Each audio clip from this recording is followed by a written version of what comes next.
प्रणाम। जय गुरुदेव।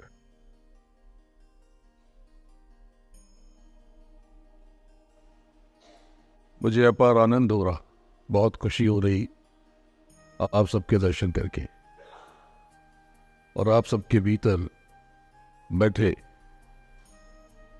प्रभु को निहार करके।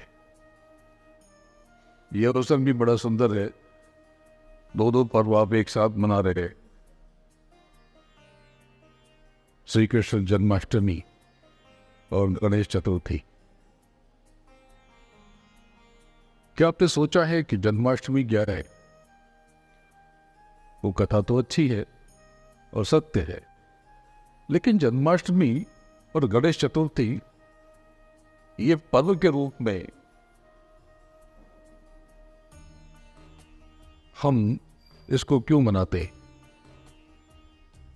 श्री कृष्ण जन्माष्टमी यानी श्री कृष्ण का जन्म, तो वो तो ब्रह्म है, पार ब्रह्म, पूर्ण ब्रह्म। इनका तो जन्म नहीं होता, लेकिन जन्म होता है क्योंकि आप विस्मृत हो गए, आप भूल गए उनको, आपको पता ही नहीं कि कौन है आप। मैं आपसे पूछूं कि आपका परिचय क्या है, तो जो सर्टिफिकेट पे नाम है वो आप बता दोगे, या कुछ और नाम से बुलाते हैं वो नाम भी बता दो। पर क्या यही नाम आपका है? ये नाम तो आप लेकर आए नहीं थे, कोई और नाम होता, इस नाम की जगह कुछ और नाम हो जाता तो क्या आप दूसरे हो जाते? नहीं, आप यही होते। आज मैं बहुत शॉर्ट में, संक्षेप में आपको कुछ बताने वाला। अगर आपने वो समझ लिया, जान लिया, तो बिलीव भी, विश्वास कीजिए, आपके जीवन की दशा और दिशा दोनों बदल जाए। पहले जन्माष्टमी बता दूं। हमारे भीतर उस प्रभु का प्राकट्य, इसी को जन्माष्टमी कहते हैं। और ये इस अष्टमी जो बीत गई, इस दिन बहुत सहज हो जाती है। अष्टमी क्या है? ये 8 चक्र है, 5 तत्व जिससे हमारी देह बनी, और 3 गुण, रजोगुण, तमोगुण, सतो, इनकी गांठ बनी हुई, यानी जड़ और चेतन की गांठ बनी हुई। जड़ क्या है? जो फिजिकल, जिसमें लाइफ नहीं है, वो जड़ है, और उसमें लाइफ आ जाती है, सोल आ जाती है, वो चेतन। तो आप जो खुद को समझते हो, दरअसल आप इस बॉडी को समझते हो कि ये आप है, लेकिन ये बॉडी तो बदल जाएगी। आपको कुछ समय पहले मिली और कुछ सालों के बाद नहीं रहेगी। तब आप कहाँ जाओगे? तो आप कहते हो कि भगवान के पास जाएंगे। अच्छा, कोई अपॉइंटमेंट है क्या भगवान से? कोई जान पहचान है, कोई वास्ता है? क्यों कोई कुछ और मानता है, कोई कुछ और मानता है। हमारी सनातन संस्कृति इतनी वैज्ञानिक है। मैं औरों की बात नहीं करता, क्योंकि उनके धर्मों को मैं नहीं जानता, उनके मजहब को मैं नहीं जानता, लेकिन मैं अपने हिंदुइज्म को जानता हूं। इतनी साइंटिफिक है, इतनी अद्भुत है, विलक्षण है। अगर आपने इसको खुद जान लिया होता तो आपका जीवन अब तक बदल चुका होता। जो आप इतने तनाव में रहते हैं, परेशान रहते हैं, उलझन में रहते हैं, मैं बहुत सी विलक्षण बातें बताऊंगा। जैसे अभी परसों मैंने किसी को बताया था कि हम सब बसंत पंचमी मनाते हैं। आपको पता है बसंत पंचमी क्या पर्व है? नहीं पता। बसंत पंचमी के दिन अगर छोटे बच्चे, 5-6 साल की उम्र, वैसे तो 5 साल की उम्र ठीक है, इसके ऊपर थोड़ा असर कम हो जाता है, लेकिन उनको मॉर्निंग में राइजिंग सन की रोशनी में, एकदम बिल्कुल लाल लाल सूरज निकल रहा है, और उसको अर्थिंग नहीं मिले, यानी कि किसी वुड के ऊपर बिठा दे, या वुडन फ्लोरिंग के ऊपर, या नीचे वुड रखते, और ऊपर से पूरा पीला येलो कलर से उसे ढक दे, तो उस बच्चे का शरीर बहुत मजबूत हो जाता है, वज्र की तरह हो जाता है, ऐसा ग्रंथों में कहा गया। पर हमने तो अपना ग्रंथ पढ़ा ही नहीं। हम तो शोपीस की तरह से अपने वेदास को, अपने पुराणों को इस्तेमाल करते। धार्मिक ग्रंथ किसने पढ़ा? किसी ने एक पढ़ा और ऐसी ऐसी बातें करते अजीब अजीब, दूसरों की सुनी सुनाई, अपना कोई चिंतन मनन नहीं। कभी हमारे भीतर। तो श्री कृष्ण जन्माष्टमी ये ऐसा विलक्षण पर्व है। कृष्ण, इसमें जो क्री है ना, ये जो बीज है, जैसे ओम एक बीज है, श्रिंग एक बीज है, रिंग एक बीज है, ये जो क्रिंग बीज है ये दरअसल बहुत आकर्षण वाला बीज है। जो केवल कृष्ण कृष्ण कहता है उसके भीतर आकर्षण पैदा हो जाता है, अट्रैक्शन आ जाता है, सुंदर दिखने लगता है, खिंचाव आ जाता है। हमारे धर्म की महत्ता में क्या बताऊं। अब जैसे कि ये गणेश चतुर्थी, गणेश चतुर्थी का पर्व बहुत अनोखा है। हमारे ग्रंथों में बताया गया कि इस दिन अगर अंगूठे के आकार के गणपति मिट्टी के बना लिए जाए, जिस भी तरह से उसको लाल रंग से रंग लिया जाए, और गणेश चतुर्थी के दिन उसकी स्थापना करके 1.5 दिन या 10 दिन तक उसकी उपासना की जाए और उसको विसर्जित कर दिया जाए, तो ये एक नया सकारात्मक कर्म निर्मित होता है जो आपके जीवन के कष्टों का नाश कर सकता है। तो कितने लोगों को पता ही है? कोई नहीं जानता, कोई नहीं जानता। इसके आगे क्या बताया गया है कि गणपति के मंत्र, मंत्र जानते हैं क्या है? मंत्र यानी कमांड, वॉइस कमांड। आप सब पास मोबाइल है, आप सब कमांड देकर के ऑपरेट करते हो, एलेक्सा सबके पास में है। तो ये मंत्र कमांड है। जैसे मैं आपसे कहूं आप बहुत अच्छे लोग हैं, अच्छा लगा ना, तुरंत असर हुआ। लेकिन किसी को मैं कहूं कि तुम अच्छे आदमी नहीं हो, बहुत बेकार आदमी हो, तुरंत उसे बुरा लगेगा और कभी आपकी मदद नहीं करेगा वो। मैं बोल दूं कि कितना तुमने सब कचरा कर दिया, प्रॉब्लम कर दी, ये कर दिया, वो कर दिया, तो वो तो 1 साल तो बात ही नहीं करेगा आपसे। तुरंत असर होता है, मंत्र में मन है। तो मैं आज बहुत शॉर्ट में, संक्षेप में आपको बहुत कुछ बताने वाला हूं, बताना चाहता हूं। कितना बता पाऊंगा और कितना आप ले पाओगे, लेकिन इसके लिए आपको कुछ फीस देनी पड़ेगी, दक्षिणा। तो आप बोलेंगे ठीक है, चेकबुक तो लाए नहीं है। नहीं, ये रखिए, ये आपको ही मुबारक हो, मुझे ये नहीं चाहिए। मैं इतनी दूर से ये लेने नहीं आया हूं, मैं तो वही रह जाता तो 5-10 हजार तो ऐसे ही बच जाते। तो आप क्या देंगे? इतना तो मुझे देने वाले भी नहीं थे आप। मुझे आपसे दक्षिणा के रूप में आपका क्रोध चाहिए, आपकी उल्टी सोच चाहिए, जो आप लोगों को लेकर नेगेटिव हो जाते हैं, दूसरों को क्रिटिसाइज करने लगते हैं, डाउट करने लगते हैं। बिलीव मी, अगर आपने मुझे आज ये दे दिया, ये दक्षिणा मेरी झोली में डाल दी, तो मैं प्रॉमिस करता हूं, वादा करता हूं कि मैं आज से ही आपका जीवन बदल दूंगा। ये मेरा आपसे वचन है। मेरा मार्ग शब्द योग का है। शब्द योग, आपने सुना होगा कि आकाशवाणी से वेदों की ऋचाएं प्रकट हुई। इनको श्रुतियां कहते हैं, क्योंकि किसी ने गढ़ा नहीं, इसे रचा नहीं। वेद व्यास ने इसे बनाया नहीं है, वेद व्यास ने इसे सुना और सुन करके लिखा। वेदों में कितने श्लोक हैं, कितने ऋचाएं हैं, पता है आपको? नहीं पता।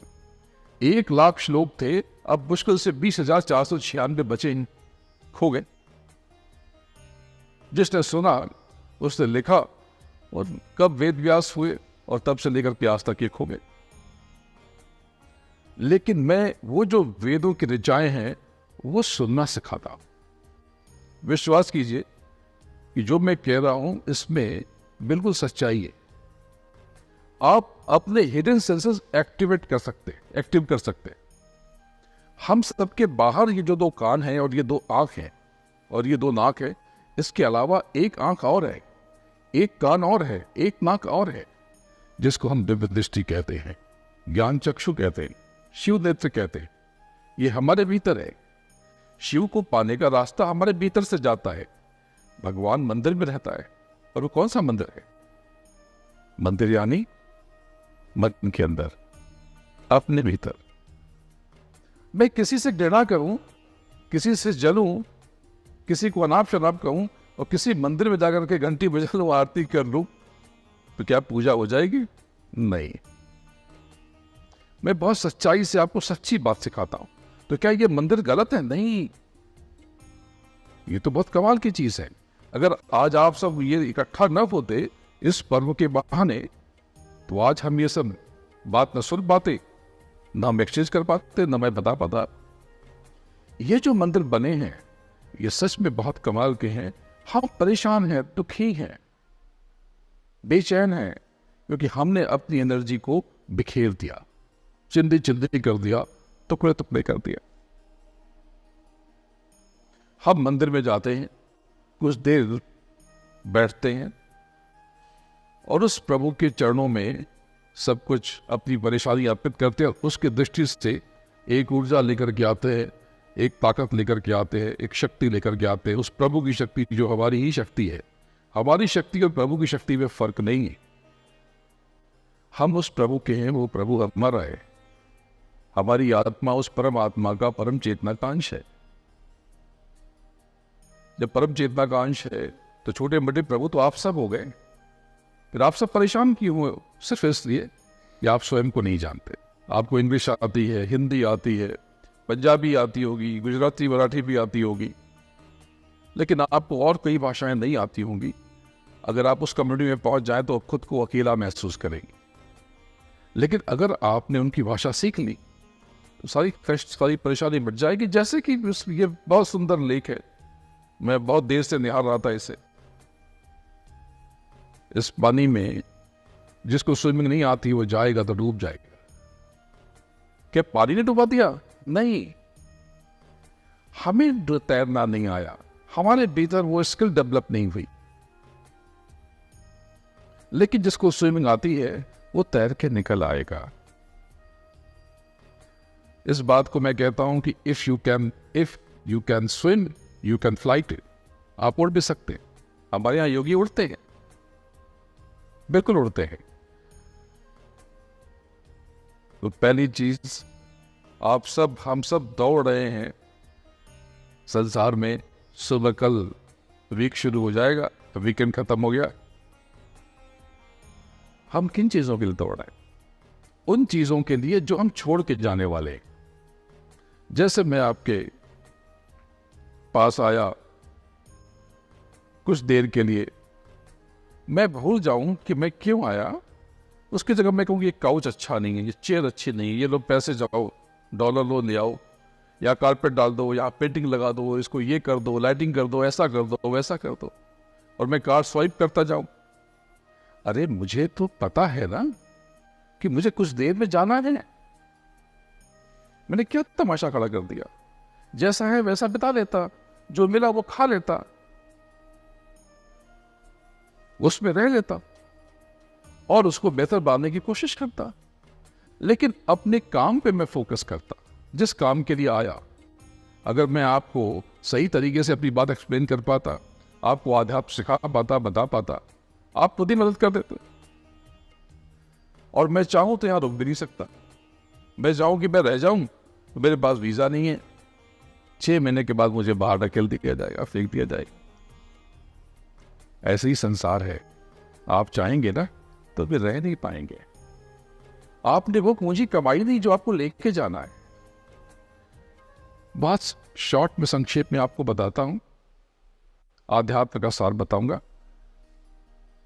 आप यहां पर कर्मों के विधान में बंधे हो। कर्म प्रधान विश्व रचि राखा, जो जस करे सो तस फल चाखा। अपने कर्मों को लेकर सजग रहो। तो आप हम तो बहुत अच्छा कर्म करते हैं, आप काया से अच्छा कर्म करते हैं, लेकिन खान पान में आप किसी को तो किल कर देते हो, जो रो रहा है, जो मर रहा है, जो तड़प रहा है। विचार करना है। आपके 15 मिनट के फ्लेवर के लिए मर तो गया ना वो, उसके फैमिली, उसके बच्चे क्राई तो कर रहे हैं। लेकिन इसके अलावा भी आपने किया, आपने उल्टा पुल्टा सोच करके मानसिक कर्म किया, यह भी भोगना पड़ेगा।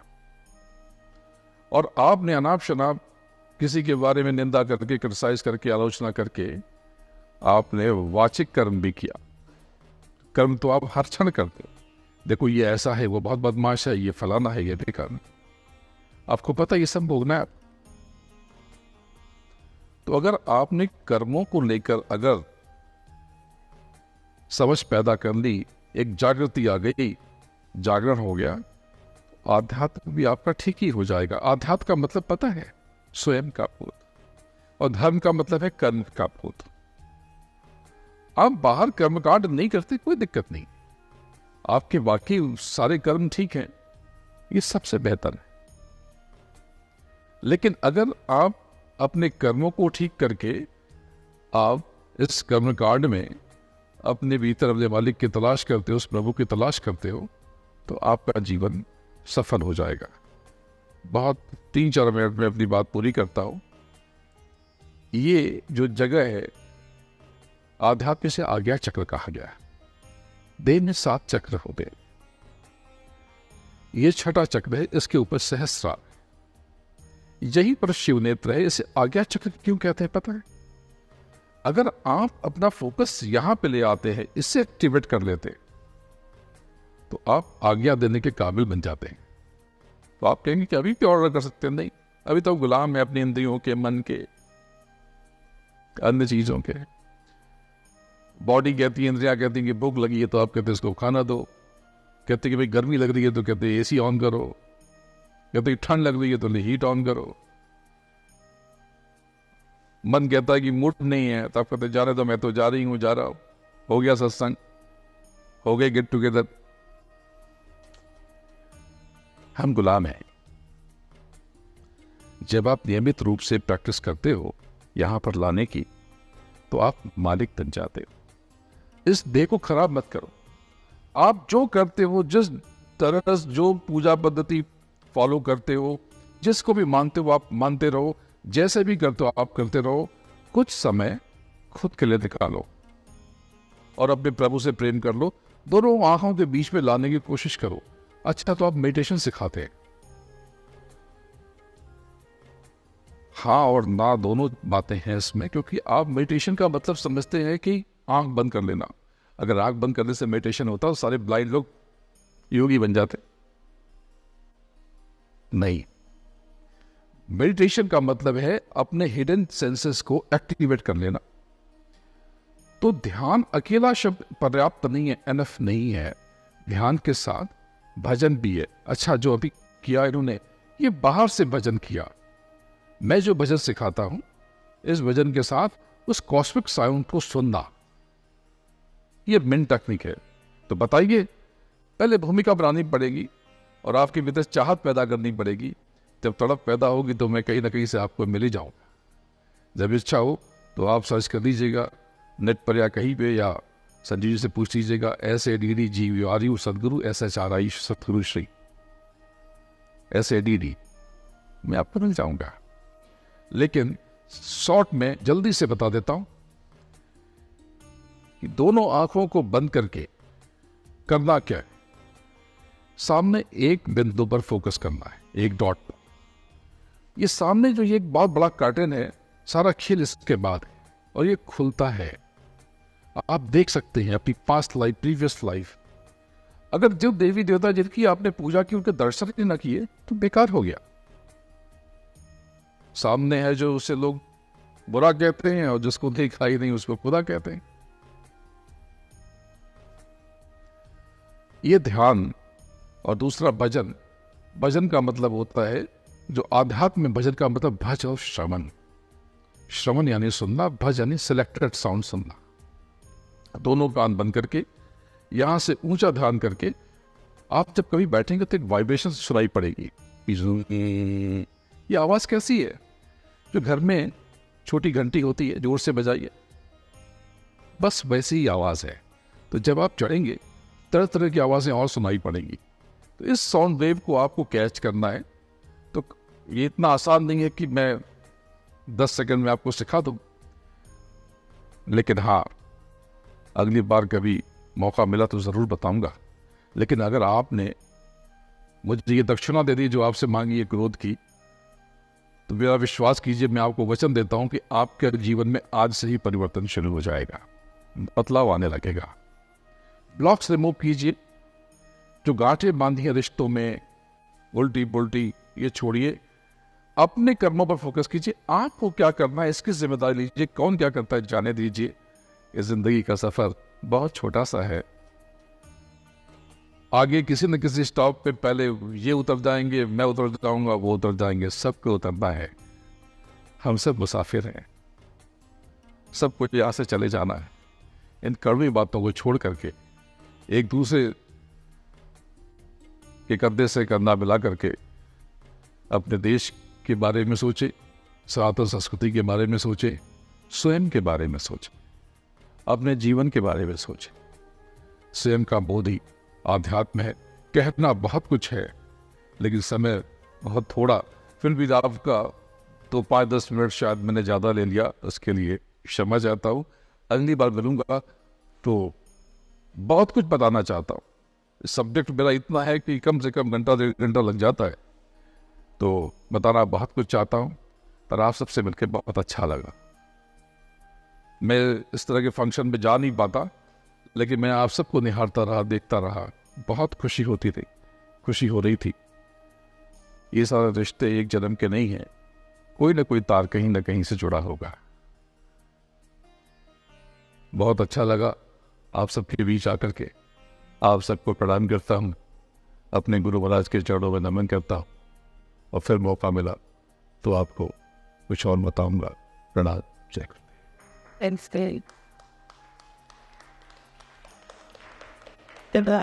Can pass. Not that. Hariyama, thank you very much. And thank you everybody to be making it as a part of them also.